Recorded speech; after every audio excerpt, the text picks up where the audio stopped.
Every new blend borrows from the past, and the Saga Blend No. 7 is the perfect combination of timeless knowledge of traditional tobaccos and the newer balance that today's cigar enthusiasts come to expect and love in a fine cigar. Leveraging 6 generations of experiences and traditions of the Reyes family, the Saga Blend No. 7 delivers a unique, full-flavored, medium-bodied cigar. The cigar is highlighted by a Brazilian wrapper over a blend of Central American and Dominican tobacco.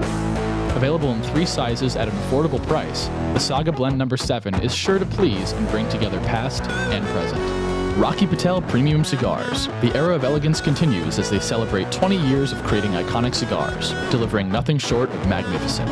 The Rocky Patel 20th Anniversary cigar line follows the lineage of the Rocky Patel decade and 15th anniversary. 4 years in the making, it's a masterfully crafted cigar. The blend combines fillers from Esteli and Jalapa, Nicaragua, as well as Yamastran, Honduras. Encompassing an elegant Honduran wrapper, this box-press beauty is soon to be legendary. The Rocky Patel 20th Anniversary. The era of elegance continues. For more information, visit them on the web at rockypatel.com, and be sure to follow Rocky Patel Premium Cigars on Twitter, Facebook, and Instagram.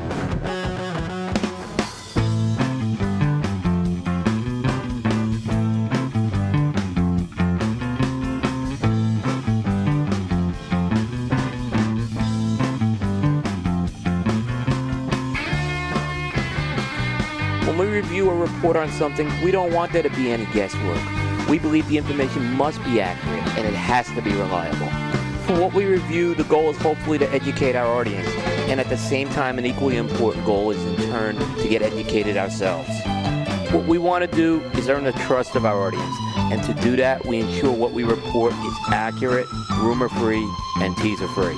The premium cigar industry is so dynamic, and every day brings something new. We wanted Cigar Coop to be an extension of that experience, so it has to be 365 days a year. We wanted to create a true media ecosystem and integrate Cigar Coop with the power of our Stogie Geeks programming network.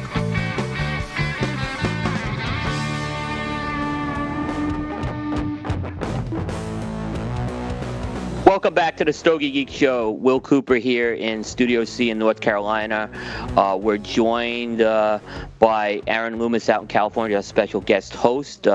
Mark, Riley, and Tyler are up at the Villiger North America Studios in Rhode Island manning the controls. And just a couple of quick programming notes. Folks notice we've been having more guest hosts, whether Paul is here, whether I'm here. And we're going to have 2 guest hosts next week joining us, making guest host debuts. It's going to be Ben Lee, who I've been real overdue to have on the show. And I'm really excited to have Ben, one of the great guys in the industry, in the media for a long time. I feel bad I didn't get to spend time with him at IPCVR. A lot of people I didn't get to spend time with IPCVR, but I'm glad he's going to be on the show next week. Really looking forward to that. And Jason Lois, he's the former national brand manager of Crossfire Cigars. We had him on the show back in February. He's no longer with Crossfire, so he's available now to guest host, and I think he's an awesome guy, and I'm really looking forward to having both these guys. And our guest is, you're not going to want to miss, Jack Torano. So we went from Phil Zengi to Jack Torano. It's going to be very, very, But Aaron, we're up to we're up to Stogies of the Week, and this is episode 212. And I want to say for 210 episodes, I want to say about that. I know there were a couple episodes we didn't do Stogies of the Week. We've been doing Stogies of the Week on a show, and I think we've been doing this a long time. So it's the foundation of our show. And when we look at the numbers, we have a lot of great interview numbers, but the Stogies of the Week segment is the bread and butter of what we do. So Paul created this with Tim Margarini back in 2011, and it's going to be, as long as we do a Stogie Geek Show, this segment will continue. So we talk about our Stogies of the Week, and I have some interesting ones this week. I have I want to say an eclectic mix of cigars. I have a uber limited, I have a small company, I have a big company, I have a yes, and I have a cigar I smoked recently. So, you want to kick it off, Aaron? How many cigars do you have this week? I could go up to 6. Okay, so I think we'll be good. I have. Why don't you go first then? Okay. Since you're talking about Jack Torano, I'll start with the Torano. Smoked the Torano Exodus Robusto. Really nice cigar. Starts out with cinnamon, kind of over wood. Then by the end of the first third, they kind of flip-flop and wood comes up front with the cinnamon in the background. Has a really nice cinnamon retrohale to it. Second third was primarily creamy wood. Had a little bit of nuttiness, black coffee that was in there. Still had that cinnamon retrohale, which I really enjoy. Final third, still that creamy wood, a little bit of black pepper in the background, and that retrohale, it loses the cinnamon but goes to more of a peppery, creamy wood to it. So it's really nice there as well. Strength was slightly above medium for the first 2/3, and then that final third kind of bumped up to a medium full profile. Burn was really good. Draw was perfect. It's a really budget-friendly cigar, and it was a cigar that surprised me. My partner June, he likes to use the term steady Eddie for some certain brands, where they kind of just they just have a level that they're at, and they just kind of stay at that level. There's nothing that's super great. There's nothing that's bad. It's just like you know what you're going to get.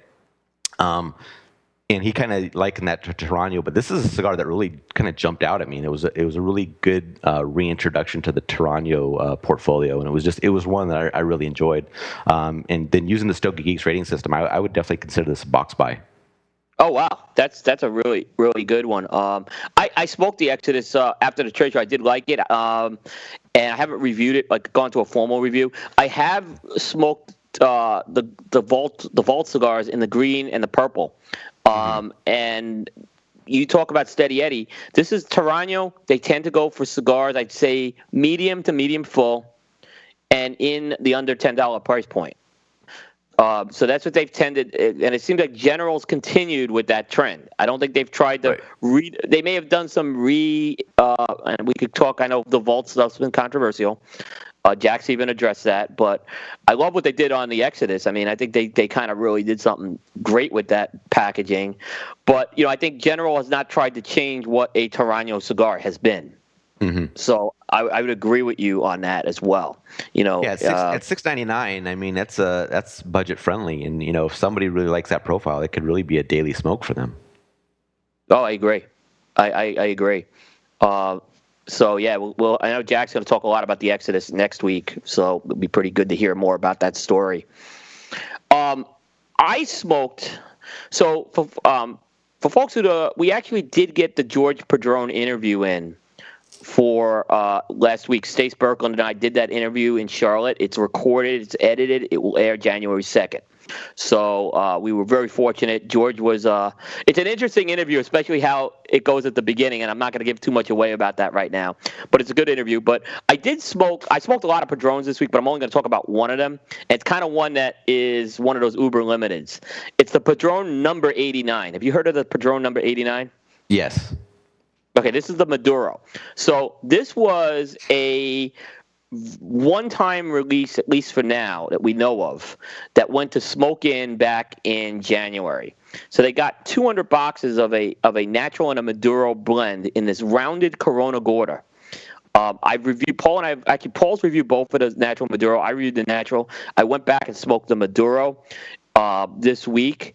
And it's like I said, it's a 6x46 rounded cigar, and it's very interesting banding. You'll see it in the Stogie feed, but it uses those Padron 1000 series bands with a black background as opposed to a brown, and then it's got that authenticity band that you see on the 64 on the higher end premium ones, the 64 to 26, the Family Reserve, right under it with that serial number, and.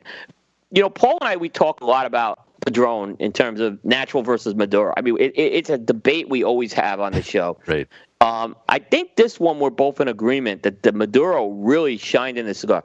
It's got that classic, it's got that chocolate. It's got some really robust notes for Padron. And this one's been sitting in my humidor since January.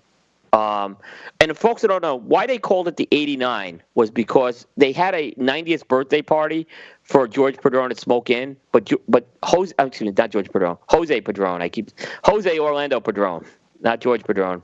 He's a lot younger. But Jose Orlando Padron, they had a 90th birthday party, but he didn't turn 90 until June. So from what I understand, they did not want to call it the 90, plus they had a 90 coming out, the Tubo release, right? So they gave this cigar and they branded it the 89 because he was 89 years old. If this is one of those cigars, if you find it, just get it. Fight Chuck Norris for it all the way. I mean, it is Great flavors, rich and well balanced. Here's the one thing I'm noticing about the Padrones, Aaron, that are rounded. They burn very fast. Oh, really? They burn. I mean, those 92 ones even burn faster than this guy. Now, I don't have I haven't had combustion issues. I haven't had the cigars get hot. But the draw's loose. They produce a lot of smoke, and they smoke very fast. This one wasn't quite as fast as the Tubos, which I've had. But again, it probably would have been an Oasis had it did. That was the one thing I kind of kept it, I think, from being that. But definitely, I wonder if these cigars will ever show up again. I think time will tell. They'd be crazy not to release the cigar again. It's that good. Right. Nice. Yep. The next one I had is the Matilde Serena Corona. And this is a Ecuadorian Connecticut. Starts out like with cinnamon toast flavor. No sweetness really to it, but just the kind of toasty and that cinnamon note, which was really nice. After that, it kind of settles into an oak and cinnamon profile. A little bit of cream joins in. Second, third, oak gains a little bit of a toasty note, and the cinnamon goes away there. Final third, cigar heats up a little bit, but it's actually a nice addition because it really enhances that kind of toasty oak flavor when you have that warmth to it. So it was really nice. Strength was medium in the first third, and then it bumped up to slightly above medium the rest of the way. So it's not like a typical mild Connecticut, but it's something that's got a little bit more power to it. Burn was perfect. Draw was just a little bit slightly tighter than I prefer, but otherwise it was very good. Best Connecticut I've smoked so far this year. Price point's really good. It's like $6.75 for the Corona. I bought already different Vitolas of this. They all smoke fantastic, and I'd give this a Fight Chuck Norris rating as well. Interesting. So this cigar was it wasn't at the IPCPR. Right. For folks who haven't seen it, this is Matilde's Connecticut. It has a blue band, but it did start showing up afterwards, and they talked about it. So I didn't call it a stealth release. I felt that the company kind of said they're talking about the cigar, and now it sounds like it's starting to make it to some more stores. I'll tell you what, that was a fantastic cigar. I completely think it's one of the better Connecticut's that I've had this year. I don't know if Paul has smoked it yet. I did send him a few of those. But very, very, I've smoked it in the Toro size and I believe the Robusto. I haven't had the Corona, but I do have a Corona sitting. They burn so nice. I mean, the burn line is razor sharp. Ash holds on forever. It's just a really nice experience. I don't get to smoke many cigars in the morning, but this is one that I would definitely go to in the morning if I was smoking in Connecticut. I know Paul does, so I think once he smokes this, if he enjoys it like this, it might be something that really jumps in his wheelhouse. I know he talks a lot about the EPC stuff on the Connecticut side, but if he digs this one, it'll challenge those cigars for him. Yeah, and it's one that's actually, I picked up these in August, and they've aged they're aging really nicely too. Yeah, so exactly. So I agree. Matilde's doing some great stuff. So, next cigar is cigar by a company called Baracoa. This is more of an small company release, not Uber Limited, but it's a small company called Baracoa Cigar Company. Cigar's called The Voyage. I spoke the Toro size. This is a cigar made by he's a brand owner named Danny Vasquez in Maryland, and he's using La Aurora to make this blend. Now, John Reiner, the cigar surgeon, was on our show. He guest hosted with me, I want to say, about a month ago. And he kind of got on and he talked about this cigar. And he basically said they knocked it out of the park, was his words. And I happened to actually pick up a few of these right around that time. I had them. I hadn't smoked them yet. So I did have a little bit of, I want to say, I already knew that there was someone who thought this cigar was really good. So that's always a good or bad thing, when you're kind of going into it.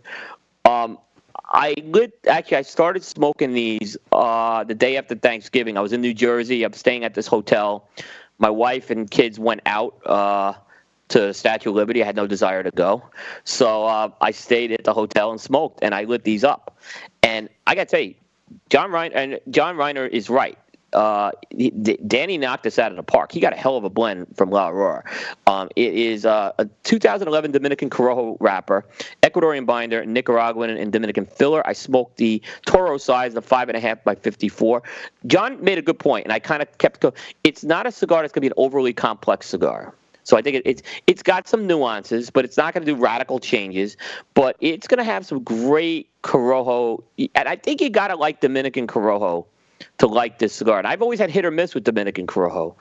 I know Ernesto EPC used it on the Inch 2014. I just didn't think it worked as well. But this one, I think that La Aurora, and they did a great job. It's got some, some of the notes. It's got some sort of mixed fruit. It's got a combination of like the generic wood notes, but it's got some of that cedar sweet spice in there. There's a creamy texture throughout this cigar, and there's a touch of red pepper that kind of goes on the tongue and on the retrohale. It actually kicks a little bit up, and it's mostly a medium strength, medium body cigar, but it's got pick up in strength, I think, in the last third, going to more of a medium to full strength. $9 cigar, good value. Box worthy, and Danny will be on the show January 9th. So I'm looking forward to that. He did a great. Nice. I know you guys. Did we lose someone? Hello? No, I'm good. Okay. I heard a drop. I heard a Skype drop. I wonder if Phil may have still been on. But yeah. So I know you guys did review it. I did see you guys reviewed it afterwards. Yeah, we did the Robusto. Yeah, I did the Toro. I have not smoked the Robusto yet. Yeah, I'm interested in trying the Toro. Yeah, we did the Robusto. I thought it was a good cigar. It didn't get up there to the level that you're talking about. But me, the Toro is a different fit my palate, but a little bit better. Yep. And Danny's a really nice guy. I can't let that again. Nice guys doesn't equate to box worthy. But the cigar, there's a La Aurora profile that I like. That like I said, I know this isn't everyone's profile. And like I said, Paul and I have just said, don't dismiss a line because you haven't smoked one size, or don't completely don't do handstands either. Right. Exactly. Yeah. So what you got there? Next one for me is the Southern Draw Kudzu Axel Lancero. This is 6.5 by 40 ring gauge cigar, so not necessarily a traditional Lancero size, but kind of fits that area. Starts out with a really intense cinnamon flavor, along with some wood, and then it gains some cream, which kind of cuts down that cinnamon as that first third finishes out. Second third, really creamy wood, carries a little bit of vegetal note in the background, and then it finishes with a little bit of that drying wood and a little bit of cream that it faded back. Final third is oak, gets a little toasty as the cigar warms up, has a little bit of an underlying bitterness, but that doesn't really detract from the profile in this cigar. Strength was slightly above medium pretty much the whole way. Burn and draw were both very good. A good Lancero is always a treat, so I kind of throw that in that boat. I think it's a really nice addition to the Southern Draw portfolio in adding that Lancero size. And I give this cigar a box split. I smoked the Firethorn actually a few weeks ago, and I still smoked the Kudzu, but the Pome Lancero, and I think that was my best Southern Draw I had to date. Was I thought that Lancero by Robert Holt. Yeah, I think he really did good with those Lanceros. Yeah, the wrapper isn't the most attractive thing in the world, but I can appreciate a rugged looking cigar. It's more about the flavor for me than the way a cigar looks. So. Yeah, the Firethorn's a little more refined looking, is what I'll say. It's got that Rosado wrapper, but you're gonna have that Oscuro wrapper they have on that. It's much more of a rugged look to it. Exactly. I would agree. I would definitely agree with you on that. All right. Just waiting for okay. So the next cigar I smoked, and we've talked about this one on the show. This is from a big company. This is from CAO. And Paul's actually talked about this, I know, on the show. It's the CAO Consigliere in the associate size, which is the Robusto. So, which is a 5x52. And I think folks know this is the reincarnation of the CAO Sopranos. And the CAO Sopranos, it came out about 11 years ago. It was kind of looked at as a gimmicky cigar at first, but I think a lot of people embraced it. It had a Brazilian Matafina wrapper back then. And what happened along the way is they changed the wrapper to Connecticut broadleaf. And from what I know is Brazilian tobacco, sometimes it is difficult to procure it on a consistent basis. I've actually talked to enough manufacturers, and I think at the time CAO just made a decision to put a Connecticut broadleaf. The blend changed. I didn't think it was a bad change. It's hard for me to compare the two blends because I don't think I smoked a lot of that original one, to be honest with you. So the Connecticut broadleaf is the one I remember. The Consigliere, they go back to the old blend. So they go back to the Matafina. wrapper, Honduran binder, and Nicaraguan, Dominican, and Colombian filler. I think it was a strategic move by CAO. I think it was a strategic. Obviously, it's a predicate blend, so they can use it, and it was a well embraced brand. And they also dropped the licensing agreement with HBO. They got the price point down. This is a $6.99 cigar. For $6.99, it's a really, really good cigar. It's going to have notes of cocoa, or it's got a mineral component to this cigar. I don't know where that mineral component's coming from, but there's a little bit of citrus in that cigar. Not a young, immature citrus, but a little bit of that sweetness, a little bit of cedar in there as well. It's got some, it does some nice change-ups along the way, I'll say, too, with those flavors. And it starts out medium strength, goes to medium to full at the end. I'd say this body starts out medium to full, goes to full bodied at the end. I can't compare it to the original Brazilian because I haven't smoked that, like I said, really much. And I'm not going to compare it to the Connecticut broadleaf because while I did smoke some Connecticut broadleaf ones I have around, they're probably about 6 or 7 years old. So that wouldn't be a fair comparison. I can say this is a good cigar, good price point. It was a box split for me on this one. I really dug this cigar. I think it matches up kind of with that Torano Exodus in that the price point's identical. And for people that enjoy the cigar, it's something that they can really go into as a daily smoke based on that price point. But I think, dropping that licensing agreement and bringing that price down, I think that's a big boom for this cigar. And a lot of people really enjoyed that cigar when it was first released. So this kind of gives them that chance to kind of get back to it. So I think it was a really popular release for CAO this year. Yeah, CAO, they've been a sponsor of ours a few times, and General took them over. I think it took about 3 years or so for them to kind of find their bearings with the brand, but they have had some really good success. You look at that Amazon basin. Right. That thing took on a life of its own. They got Flathead, which became a number 3 cigar for them last year. Huge success for them. And now they've gone in with this. Now they've gone back in with the Consigliere, which I haven't seen anyone. I saw one review kill this cigar. I did see one review. He killed it. This guy, right? Right. But I'm not going to go who it was. But that's okay. Everyone's entitled to their opinion. But pretty much, this has been I think they found their groove right now.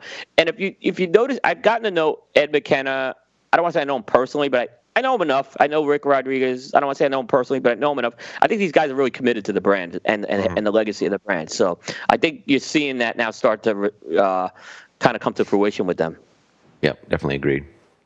Yeah. My next one is the Nomad Martial Law. This was a release of the IPCPR this year. And I'm very interested to hear your thoughts because my experience on this is different than I think I've seen from any other reviewer. So I'm curious to hear your feedback on what my tasting notes were. Started out with flowers, wood, and a really intense black pepper. And then that settled down to like an oak and a floral note with that pepper kind of going away. Second, third, floral note kind of slowly dropped through the rest of this third. But that oak was really keeping steady there.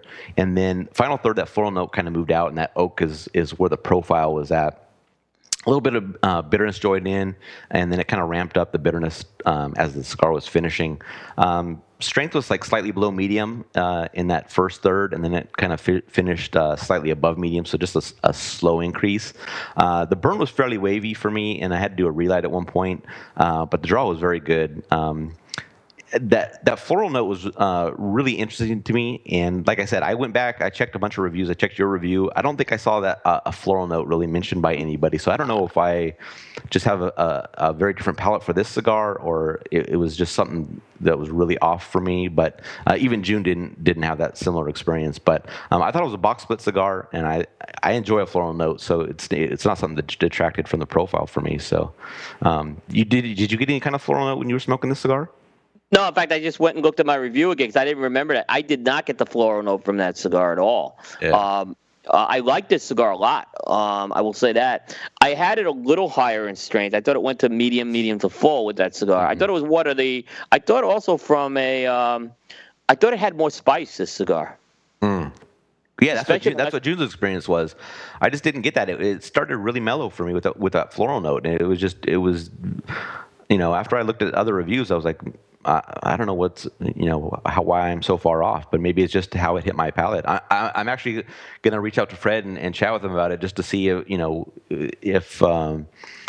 he's had that experience or any part of the blending process that he was going through that he had that, just to see if I'm nuts or if I'm maybe getting some weird nuance that not many people pick up.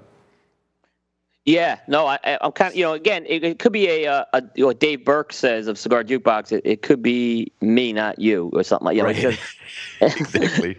And I believe me, I've had some cigar reviews as well where I've just, I usually try to go look at the reviews afterwards. Right. Because I don't want to be, and sometimes I'm on base, and sometimes I'm not. I see what you guys get sometimes, and so I think sometimes it's yes no.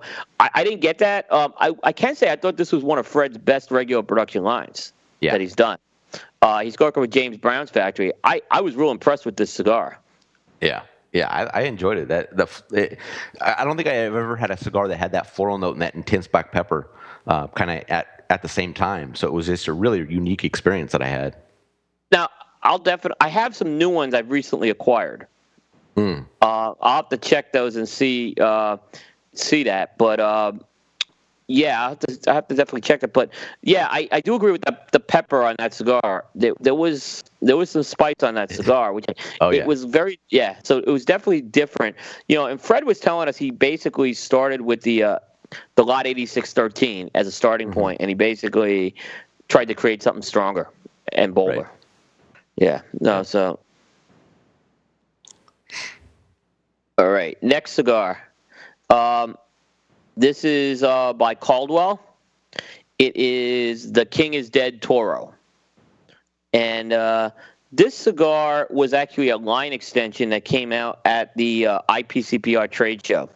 It's a Dominican Puro. Caldwell's getting a little more secretive about talking about blend information.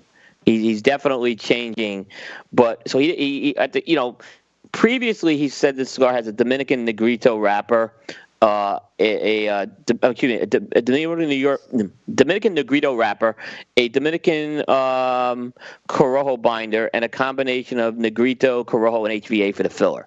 So he just called the cigar Toro. He didn't have one of those cool names for it either. Right. In fact, on the box it says Toro. It's a 6x54. It was a cigar he needed in that line. It's got a lot of the characteristics of the King is Dead, I think, in terms of comparing it to some of the other sides I've smoked. Good mix of has that natural tobacco flavor. It's that Negrito gives a very, very like malty type chocolate note in there. A little bit of cedar. It's a medium. I thought this cigar was a little dialed back compared to some of the other sizes. Medium strength, medium bodied. I still think the best size in this blend is the Torpedo, which is the last payday. But I would put this cigar as a close second in the line right now. So it's a box split for me on that one. Yeah, I haven't had a chance to smoke this cigar yet. I'd be interested to see what it's like. Yeah, it's out. I mean, it's out. It's pretty much they're out there. It's and I'd say if you like, the King is Dead line. A lot of the cigars will give you a different experience. Caldwell they definitely blend those to the sizes, but they still have a lot of the cigars. I always get that chocolatey malt note. I thought was what I get on that. Right. Yeah. My next cigar is a Caldwell as well. This is the Eastern Standard Midnight Express Robusto, and I've seen places that have named the Robusto like the Jockey Club Express, but some places that I think even on their website it doesn't list it that way. So. Take it for what it is. This is using like an Baracoa Connecticut shade hybrid, so I think it's another one of those that are kind of being secretive about what the actual blend is. But started with a little bit of cinnamon and wood, then moved kind of to a wood or a cedar and floral note. Second, third transition to kind of what I call a dirty oak. I don't know if it's like dusty or whatever. It's got a bit of an earthy note to it, but gained a little bit of cinnamon as the third was ending. And then the final third started with some charred oak, and then it loses that char for a bit, so it's just straight oak. And then by the end, it gained a little bit of toastiness to it with the oak. So that was a kind of a nice transition in that final third. First third was mild medium, and then kind of the rest of the way was like at a solid medium. Burn was very good. Draw was perfect. Cigar started off unique, just kind of with that cinnamon wood note and then a little bit of that floral piece in it. So I don't know, that's attributed to this hybrid wrapper that they're using. But then as, second, third, final third kind of got more into a familiar profile for me with what I typically get from some of the Caldwells. But it wasn't really up there for me that much. I would just kind of rate this as a 5 for me. I smoked it, but I haven't really smoked it for review, but it was kind of like, right. Again, early, right after IPCBR. I thought it was a strong cigar. Right. Yeah, that's what I thought. But again, that could have been. I also thought that cigar needed time when I smoked it too. So that's why I really couldn't give it a fair shake. So that was my experience with that one. It was definitely. I was like when I said this has got a lot more strength than most of the Eastern standards. Right.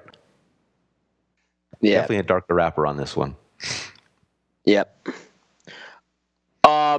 Next one I've smoked, and this was one I kind of did today, and it was the Davidoff Yamasa in the Robusto, which has been this has been the size that Paul's been talking about. Now I've been all over the pyramid. That's been my size. I think this is very, very good size. It's come a long way. I think this one I thought wasn't quite there when I had it at the show. It's got an oaky note to this thing. It's got a little bit of that straw note that you get off the Davidoff. Some cedar pepper. It has that lemony, kind of a lemon note. And I've actually seen a couple of other people write about that lemon note. It's kind of a lemon sweetness that it gives it off of it. Kind of in the last third, it kind of gets a little more cedary, and its sweetness is a little more caramelized on that thing. I actually like how the cigar really wraps up as well. I thought it was really, really good. It didn't quite eclipse the pyramid size for me, but I'm kind of going to go box worthy with this as well. I think it is a very, very good size. I know Paul's, I think, more Chuck Norris with this cigar. I have a couple predictions where this cigar may lie with Paul. He hasn't. We don't tell each other our list, by the way. Right. So I think this is gonna be a high-rated cigar. I can see why he likes it. But I kind of now put this ahead of the Toro. Mm-hmm. So I'd say it's second right now, with the Toro third and the Petite fourth. Right. Yeah, Pyramid is definitely the Vitola of choice for me in this cigar. Yeah, I think I agree. That's where I am with that. Yeah. Which is it's a bigger pyramid too. It's a thicker ring gauge pyramid. Right. Yeah. My last one is the in Bombay Vintage Reserve Lancero 1973. Oh, I want to hear about this one. First thing you notice is how big this thing is: 8.5 by 38. So you got a monster. It's that Mel Lancero. I call it the Mel Lancero. Yes, I would call like a Super Lancero or a Mince Lancero, something like that. It's a really big cigar. Very unique wood notes. I almost say sandalwood kind of wood notes. And well, he ages them in sandalwood. Yeah, and I get that from a lot of the in Bombay cigars. You get really unique wood notes that he uses in some of those aging processes. So I really enjoy that. A little bit of pepper and cinnamon that kind of switch positions from time to time in that first third. A little bit of creaminess. Second third kind of carries that same profile, but I got a little bit of a citrus note in the background, which was really nice. I don't get citrus that much in cigars, so whenever that pops up, it's something that I find enjoyable. Final third, wood, cream, pepper, a little bit of bitterness that was present as well, but not anything crazy. Strength started out mild, medium, and kind of went up to medium as the cigar ended. Cigar went out on me a couple times in that final third, but the draw was very good. It's an interesting cigar because there's also no wrapper for the first, I'd say a little bit more than a half an inch. It comes in, enclosed in a cedar sleeve. I think it's a really good in Bombay profile with those unique wood notes. But I think with a cigar of this size, when you get into that final third, you just have had so much smoke that has made its way through that cigar that I just don't see how that cigar is going to be able to kind of keep up that profile the entire way. So you're either going to have a really tight draw early on, until it burns through, or that last third might heat up, or you just have kind of remnants of smoke and things like that. So I didn't anticipate that the final third was going to really be able to keep up with that profile, and it really didn't. But it was still a good cigar overall, and I would actually rate it as a box split. Interesting. I had that cigar really high. I had that almost Chuck Norris. Yeah, I think if that final third, if I just didn't have some of those burn issues where it went out on me, and if that flavor profile would have kind of kept up that final third, I think I'd probably be up there as well. I'll be honest, I've smoked a lot of these. Mbappe is a sponsor, so I have smoked a lot of these too. Paul and I actually smoked it on the show. It is I kind of agree with you on that. I think it's a really good Lancero though. It is definitely, if you're looking for something different, definitely check out that cigar. Yeah, I liked it a lot. Yep. And I have one more cigar too. And it just kind of, let me go back. It is, gotta love when if I put it on my, I can't run them on the same machine here. Otherwise, it is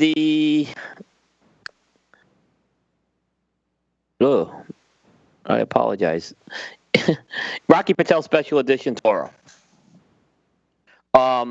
Really good cigar that Rocky. I've actually talked about this a couple times on the show already, but I smoked this in a Toro size. It's a Ecuadorian Habano wrapper, a double binder that he's not talking too much about, Nicaraguan filler. What you need to know what this cigar, why it's different from Rocky Patel, is it is a cigar that is pretty much a brick and mortar exclusive to his top retailers, which he doesn't have a lot of those in his portfolio, So he typically doesn't limit something like that, but this is something that he is limiting to it. I smoked the Toro, like I said, the 6.5 by 52. It's that Rocky Patel classic. His Toros are a little longer, and they're always with that 52 ring gauge. And this has got some real unique flavor. Have you smoked this yet? I have not. It's got some earthy notes for sure. It's got some cedary notes for sure, but it's got this mushroom note in there, and then it's got a blackberry sweetness to it. Really? You would think that is like all over the place, but these things just click. Is all I'm going to tell you. It's really, really good. I think I have the Robusto a little higher than this one, but like I said, well balanced, good price point too. I mean, the price point is about $10 for this cigar, and you can get them in boxes of 10, which is not bad at all. It's a little different. It's not that Rocky Patel coffee, white pepper, caramel, which is kind of that quintessential Rocky Patel, which he's known for. But like I said, you would expect like normally I would say earth, cedar, and mushroom, but that blackberry sweetness kind of just binds it all together. I give it a box-worthy cigar based on the 10-count box. You're right. Yeah. Yeah. It's good when you get a 10-count. It gives you a chance to buy a box, but you're not committed into 2025. So. Yep. So, you have any more, or are you? Nope, that's it for me. Yep. Just I guess before we wrap up, do you have anything interesting on developing palettes coming up in the next week or two for people to check out? No, not in the next couple of weeks. We're starting to put together our lists. But we'll, like I said, we'll do it kind of first week, second week of January. We have a couple of interesting lists that we'll be doing as well. And then you'll be coming on. We have a little interesting little concept that we're going to do for a kind of a year-end show. So you'll be part of that. So I think I'll be interested to hear your take on that. Yeah, I'm kind of anxious. You haven't told me the details of that yet, but I'm sure it's going to be great. I want to just, before we kind of wrap up, too, we had a huge number of people on Facebook. The numbers are like very, very high, so I want to really thank everyone for that. And I want to thank everyone for the birthday wishes, too. Very kind of everyone of that as well. So I'll quickly run through the calendar. Next week, Jack Torano. That's December 12th. December 19th, we have Miguel Chodel from Duran Cigars. Miguel's going to be making his debut on Stogie Geeks. He's a real fun guy. I've gotten to know him as well. So it's kind of the old Duran group are kind of going to be the next couple of weeks. It kind of worked out like that. We take a break the day after Christmas, although I may do a question and answer in the chat room that day. I'm kind of debating that. If folks wanted that, let me know. But we're not going to do a show that night. We'll take the break for Christmas. We'll come back on January 2nd with the George Padron interview number 2. Like I said, you're not going to want to miss that interview, especially the little bit of the beginning of that interview is interesting. And then January 9th, Danny Vasquez of Baracoa. So thank you, Aaron, very much. Thank you. I always love being on the show. Yeah, you're always welcome. So appreciate it as well. That does it for episode 212 for the Stogie Geeks shows. Thanks again to Phil Zengi and Aaron, of course. And we'll see you all next week. Take care.